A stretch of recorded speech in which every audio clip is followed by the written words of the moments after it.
من الشيطان الرجيم. اعلموا أنما الحياة الدنيا لعب ولهو وزينة وتفاخر بينكم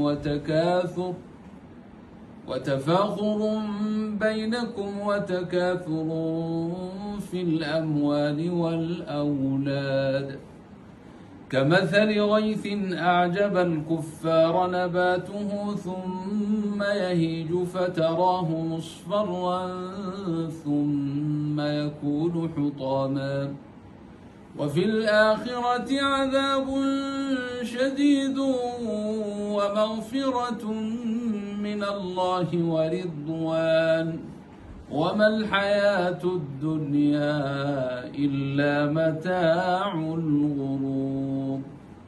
سابقوا إلى مغفرة من ربكم وجنة عرضها كعرض السماء والأرض أعدت للذين آمنوا بالله ورسله، ذلك فضل الله يؤتيه من يشاء والله ذو الفضل العظيم.